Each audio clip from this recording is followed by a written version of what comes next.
chats, je suis contente de vous retrouver aujourd'hui, on est mercredi, donc qui dit mercredi dit vidéo jeunesse. On met la couverture juste à côté de moi parce qu'elle est chouette. Je tenais à vous en parler aussi parce que ça me tenait à cœur, je vais vous expliquer tout ça, pourquoi, comment, etc.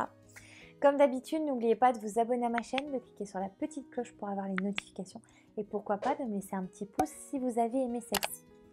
Alors, je vais vous parler du livre de Michel Brugnot, donc ça s'appelle « Dis mamie, raconte encore ». C'est de la collection jeunesse de la maison d'édition Ex Aequo et c'est le livre pour les 8-10 ans. Alors, il est à seulement 8 €, c'est la collection Saute-Mouton. Je vous lis rapidement la 4e de couverture et après je vous parle du livre.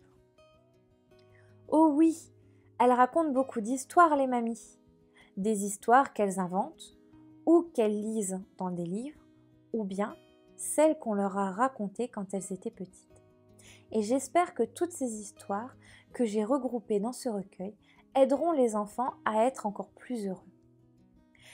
Elles se souviennent aussi de leur jeunesse si différente de la nôtre, de la vôtre. Et moi, j'ai voulu aller encore plus loin en vous racontant l'histoire de ma grand-mère que j'appelle Mémé Linotte. C'est une belle histoire. Je vous raconte aussi pourquoi ce livre m'a beaucoup tenu à cœur. C'est-à-dire que j'ai perdu ma grand-mère maintenant, cette année ça va faire 3 ans, et qu'on était très proches. Et ma grand-mère aussi me racontait aussi des histoires, des anecdotes quand elle était petite. Mon grand-père aussi m'en raconte encore et j'adore ça en fait. Ça permet aussi des fois de relativiser et dire bah au final ma vie elle est pas si dure que ça. Surtout quand mon papy m'explique voilà ce qui se passait quand il était petit pendant la Seconde Guerre mondiale, etc. Je me dis waouh, ça a pas dû être facile. Alors moi qui me plains pour un petit bobo ou parce que je trouve plus ma marque de céréales chez Carrefour, enfin voilà, on s'en fout. C'est vraiment maintenant, on est exigeant, on veut tout de suite et voilà, on se soucie même plus des autres et je trouve ça affreux. Donc voilà pourquoi aussi ça me tenait à cœur, c'est que je tiens et je tenais et je tiendrai toujours ma grand-mère très fort dans mon cœur. Et donc, dans celui-ci, on va avoir donc 5 histoires de Mémé Linotte. Alors, elles sont très belles. Elles ont une morale, hein. Vous vous doutez, chez Ex Aequo, il y a toujours une très belle morale dans leurs histoires. Alors là, il va y avoir 5 morales complètement différentes.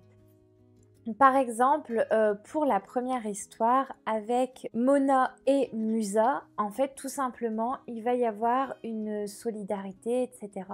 Et elle va nous apprendre que le fait de tendre la main à son prochain, ça nous apporte beaucoup de bonheur. Donc ça c'était très beau.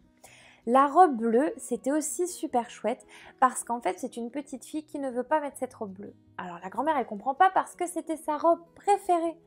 Eh bien, tout simplement parce que son frère, ses copines ont dit que c'était moche. Donc si c'est moche, elle veut pas le mettre. Et la grand-mère, elle explique qu'en fait, si tout le monde aimait la même chose, qu'il n'y avait pas de différence, ça veut dire qu'on lirait les mêmes livres, on regarderait les mêmes séries, on serait habillé de la même façon, bah, le monde, il serait chiant en fait.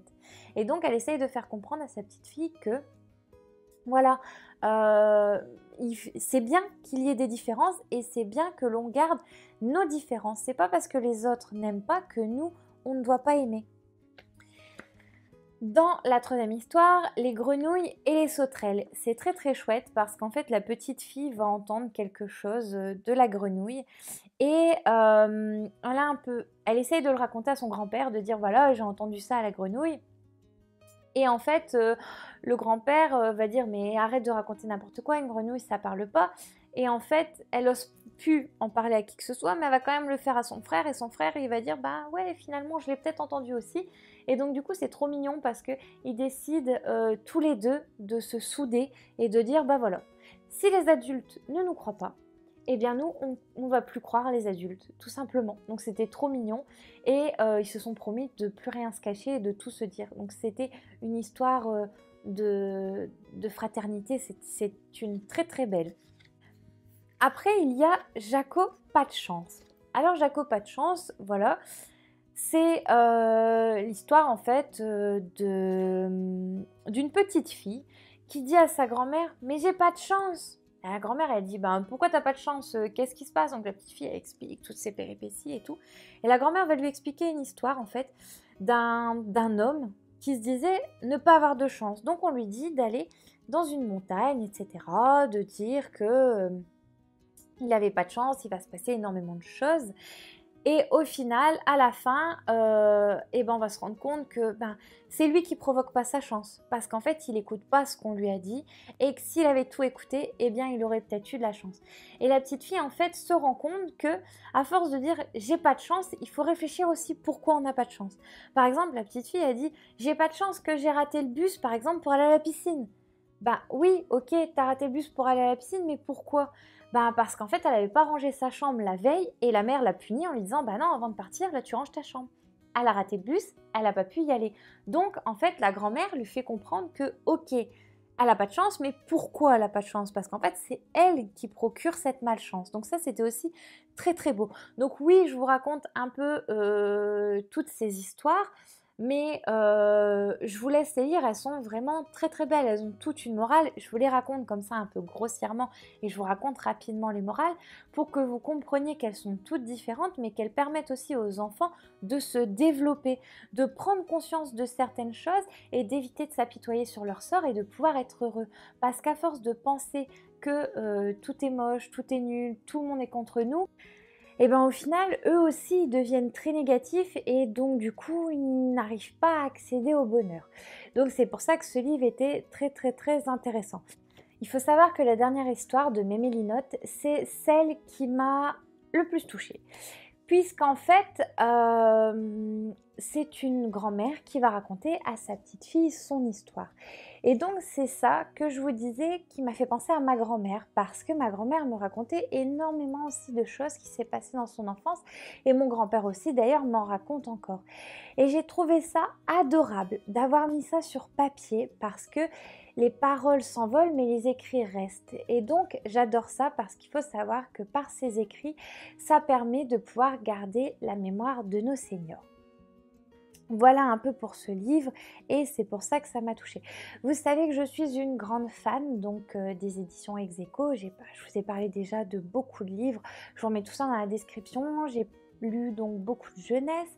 J'ai lu aussi un livre de la collection Hors du temps avec le livre de Valérie Cocan sur Romain Gary. J'ai lu aussi déjà une pièce de théâtre donc, qui fait partie de la collection Entr'actes. Et donc je vais bien sûr en lire une deuxième, je vous dirai ça très très prochainement.